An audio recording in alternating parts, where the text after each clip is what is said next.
Kung nagpaplano ka mag-upgrade ang sound system ng iyong sasakyan, panoorin mo na to, tol. Tignan mo naman yung difference ng stock sa nilagay natin, no? Napakapangit talaga. Ito yung comparison ng stock, oh. Boy, sobrang gaan. At ang pinakamahalagang tanong, magkano nga ba inabot ng ating Alpine all-around sound system? I-share ko sa inyo ngayong video. Pagdating sa sound system na itong ating Hilux, wala naman talagang problema. Kapag normal na nakikinig ka lang sa kanyang radyo, maganda naman, no? Pero nagkakaroon ng difference kapag gusto mo na malakas talaga yung volume. Yung clarity, wag mo na asahan yan. Pero syempre, dahil baby na baby natin itong Hilux, dapat yung the best ang bibili natin para sa kanya. Yan ang problemang lulutasin natin ngayong araw. Pero syempre, para maganda yung ating video, magkakaroon tayo ng comparison. Ito nga pala yung quality ng ating stock sound system sa ating Hilux. Pakinggan nyo.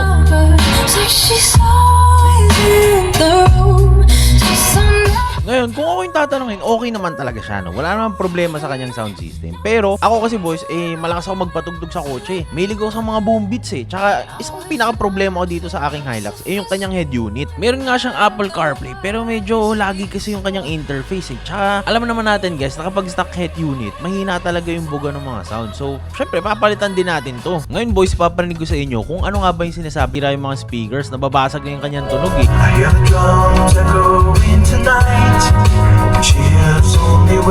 Narinig nyo ba yun, boys? Yan ang i-address natin ngayong araw. Syempre kapag nagde-drive ka, lalo na sa mahabang mga biyahe, dapat talaga, boys, yung naririnig mo sa tenga mo, maganda talaga. Yung bawat salita, yung bawat tunog ng instrument, yung bawat bayo, yung bawat bass, at yung clarity ng mismong kumakanta, dapat maganda yan. Ito nga pala yung mga binili nating Alpine products. Ito yung ating gagamitin na subwoofer. Ito yung PWE S800. Gusto ko man na gumamit sana tayo nung subwoofer talaga yung malaki, pero dito kasi sa Hilux, wala tayong space. So, under seat sub ang gagamitin natin para sa ating subwoofer section.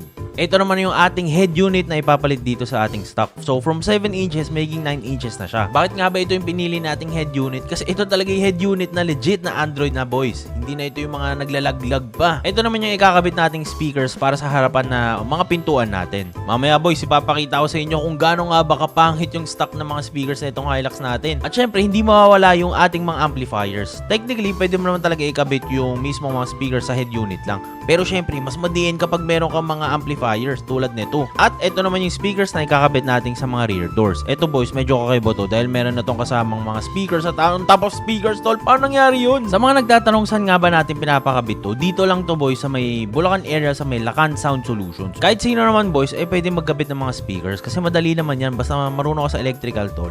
Basic na yan sa kanila. Pero dito nagkakaiba-iba sa quality ng paggawa. Syempre, walang shortcuts. At ito talaga yung mga sumasali sa competition, boys. Tignan mo, dami lang trophy, oh. Sumasali pa sila sa mga EMA. Ito na yung stock ng mga speakers natin, boys. Tignan nyo naman kung gaano kagaan. Ito yung literal na nakakagulat, boys, kasi ganito lang pala yung quality ng mga stock na speakers natin. Ngayon, understandable naman, syempre, kasi hindi ka naman bumili ng sasakyan para sa speakers, diba? Binili mo yung kotse para makapag-drive ka. Yung mga speakers na ganito, nilagay lang para meron kang speakers, literal, diba? At ito naman yung ating ipapalit ng mga speakers, tol. Sama-sama natin buksan, tol. Guys, makikita mo talaga yung quality ng Alpine. Ibang-iba talaga, eh. Pagbukas mo pa lang ng box, tol, meron na yung kasamang mga tweeters, tol. Hanggang mga tweeters, tol, naka-plastic pa.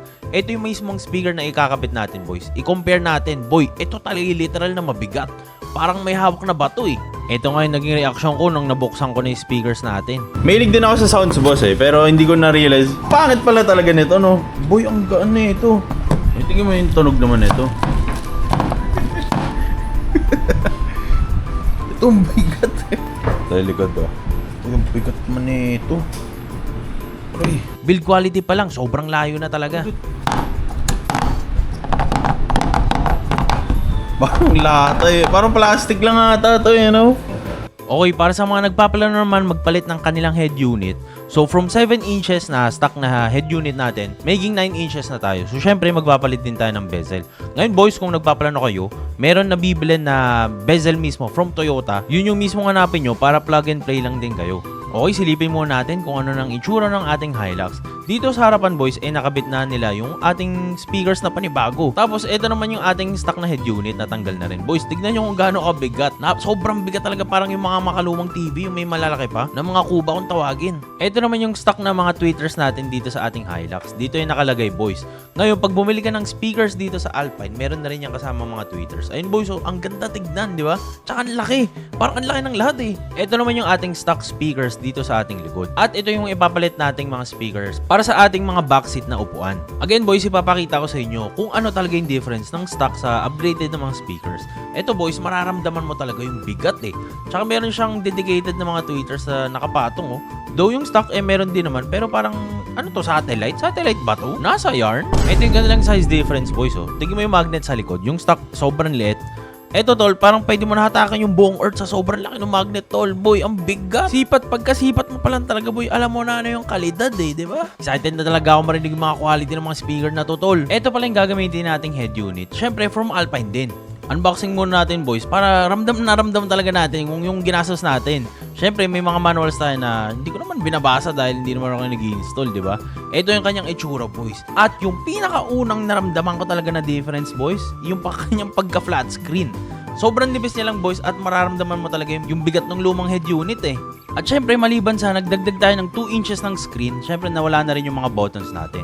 Fully touchscreen na siya boys. Di tulad nitong stock na head unit natin, may mga pindutan pa siya na medyo hindi siya futuristic tignan. Tapos mukha lang malaki yung touchscreen tol pero napakakapal ng bezel. Ito pala yung gagamitin nating panel para ma-shoot yung panibago nating head unit. Guys, take note, hindi lang basta sa speakers nagbibigay ang maganda at clear na tunog ng mga kanta. Nasa head unit din yan boys. Napakalaking factor ng head unit na to pagdating sa sound quality na hinahabol natin. Okay, comparison ulit tayo boys. Ito yung stock na head unit tapos ito yung kakabit natin. Sobrang nipis. Alam niyo yung mga lumang iPhone, yung mga Nokia, parang ito yung stock na head unit eh. Tapos yung bago nating head unit boys, yun yung mga iPhone tol. Sobrang kapal na ito. Parang kapag umuulan tol, pwede ka sumilong sa ilalim. Sobrang kapal talaga. The fuck? Ito naman yung ating gagamiting mga amplifier at subwoofers. Dito sa amplifier boys, kailangan talaga natin to para syempre mas maganda yung buga ng mga kuryente sa papunta sa mga speakers natin. Hindi naman syempre maganda na nag-upgrade ka lang ng speakers.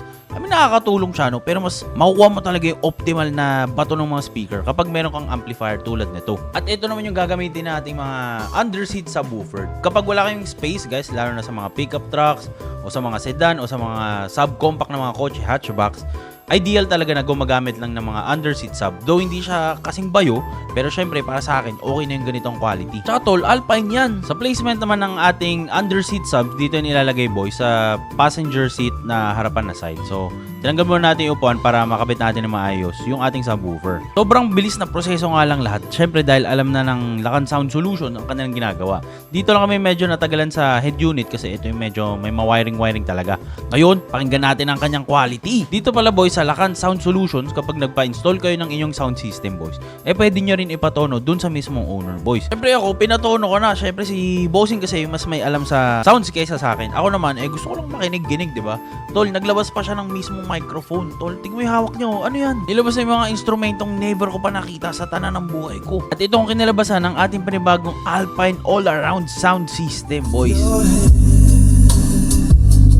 Baby, don't be scared of the things that could go wrong along the way. You'll get by with a smile. At pagsakay ko dito boys, naramdaman ko talaga at narinig ko sa tenga ko kung gaano kalinaw yung mga boses ng mga kumakanta. Narinig ko na rin yung mga gitara, mga piano, mga drums na never ko naririnig sa sound system ko dati. Para bagang nasa concert hall ka kung aking ihahalin tulad.